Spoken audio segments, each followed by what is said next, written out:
আমার নাম প্রিয়ম ভাই। আঁকাটা সম্পর্কে আঁকাটা মানে এটা পুরোই একটা কালারফুল ওয়ার্ল্ড নিয়ে বলা হচ্ছে, মানে এখানে দুটো পিকক যেটা পিসকে মানে রিপ্রেজেন্ট করছে, অ্যান্ড পুরো একটা কালারফুল কুইন বোঝাতে চাইছি। আমার নাম উজান ব্যানার্জি। ছবিটা সম্পর্কে এই ছবিটা করতে আমার প্রায় লেগেছিল 1.5 মাস মতো লেগেছিলো এই ছবিটা করতে। আচ্ছা, মানে এই ছবিটা চুজ করলে কি হিসাবে, মানে তোমার ভালো লাগার বা কিছু চিন্তা ভাবনা? কারণ এরকম ছবি মানে আমার ছবি আঁকার স্টাইল হচ্ছে আমি বেশিরভাগ কালার দিয়ে করি। তো প্রথম এই স্টাইলটাকে আমি মানে ফার্স্ট যখন পেন আর্ট এটা দেখলাম, আমি কোথাও একটা পেন আর্ট দেখেছিলাম, তখন আমার খুব ভালো লাগে। তো আমি ভাবলাম কি একটা পেন আর্ট করি, তারপরে এটা করলাম। স্যার ইমন মন্ডল, ছবিটা সম্পর্কে বলো, ছবিগুলো এইটা আর এইটা। কিছু বলো, মানে কিভাবে তোমার আঁকতে ইচ্ছা হলো, অনুপ্রেরণা কি? অনুপ্রেরণা তো অবশ্যই আমাদের স্যার অয়ন মজুমদার। উনি আমাকে ছোট থেকে শিখিয়েছেন এবং আমি ওনার কাছে 10 বছর ধরে আঁকছি বিগত। তা আমার প্রতি পদক্ষেপে উনি আমাকে হাতে ধরিয়ে শিখিয়েছেন, বুঝিয়েছেন কখন কি সেট দিতে হবে, কি করতে হবে, কোন পেন্সিল ভালো কোনটা খারাপ, সেই সব বিষয়ে উনি সবসময় আমাদের সাহায্য করে এসেছেন। নামটা বলো। অর্ণব লস্কর। সেটা তুমি এঁকেছো, ছবিটা সম্পর্কে কিছু বলবে? অ্যাকচুয়ালি এটা আমার আঁকার ইচ্ছা ছিল যখন মেসি যখন ওয়ার্ল্ড কাপ জিতেছিল তখন। আমি মেসি আর রোনাল্ডোর খুবই বড় ভক্ত। আমার রোনাল্ডোর একটা আঁকা আছে, কিন্তু ওটা যেহেতু অন্য একটা কম্পিটিশানে আমি করেছিলাম, সো ওইটা আমি এক্সিবিশানে দিতে পারিনি।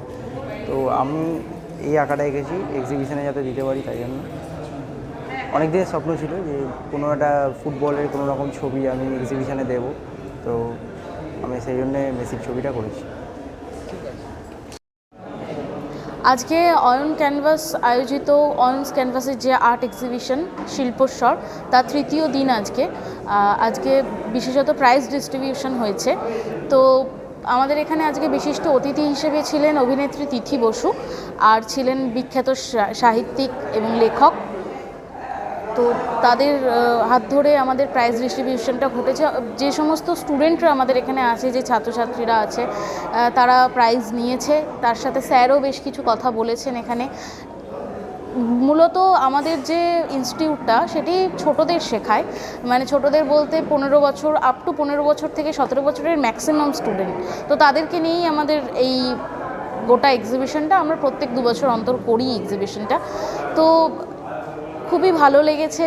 যারা অতিথিরা ছিলেন তারাও এসেছিলেন, এসে তাদের মতামত তারা শেয়ার করেছেন।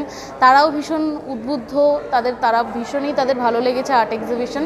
স্যারও বেশ কিছু কথা বলেছেন, যার ক্লিপ হয়তো আপনারা দেখতে পাবেন। তো এইভাবেই আমাদের অনুষ্ঠান শেষ হয়েছে। আর ছিলেন বিখ্যাত আমাদের যিনি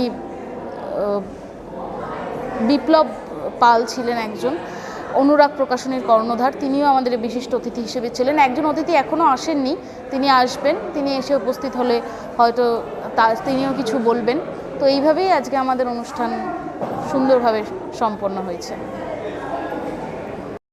আরো একটা এই ব্যতিক্রমী কাজ যারা করছে সেটাই একটা আরেকটা বড় ব্যতিক্রমী কাজ। আমরা দীর্ঘদিন ধরে যারা টুকটাক এই একাডেমি চত্বরে থাকি, একাডেমি চত্বরটা কয়েকদিন মানে দিন যেতে যেতে কমার্শিয়াল ছবিটা ভুলে গেছিল। আমি যখন হলে ঢুকলাম, বেশি ছবি এখনো দেখিনি, আশা করছি সবকটা ছবি যখন দেখবো 18 বছর 16 বছর 17 বছর ছেলেদের ছবি, এবং তাদের ছবির বিক্রির আশা থাকাটা খুব কম স্বাভাবিক। মানে 16 বছর বয়সে ছবি বিক্রি হবে, সেই বিক্রির টাকায় সংসার চলবে, সব ভাবনা মাথায় আসার কথা না। সেই ভাবনা চিন্তাটাকে এড়িয়ে গিয়ে নিখুঁত পোর্ট্রেট ছবি আঁকা, নিখুঁত স্ট্রোকের ব্যবহার, আমি দেখছিলাম স্ট্রোকগুলো মেলাইন করা নেই, স্ট্রোকগুলোকে হাতে করে মেলানো হয়েছে, ছোট ছোট স্ট্রোকের কাজ। এইগুলো মানে আমরা যখন একদম ছোটবেলায় যখন ছবি আঁকা সবে সবে শিখছি, তখন হচ্ছে এইসব কাজ দেখতে পারতাম। দীর্ঘদিন ধরে এই অঞ্চলে এই একাডেমি বিভিন্ন রকম সমস্যার কারণে, একাডেমিতে কমার্শিয়াল ছবি এসে যাওয়ার কারণে এই রকম এক্সিবিশনের কাজ খুব কম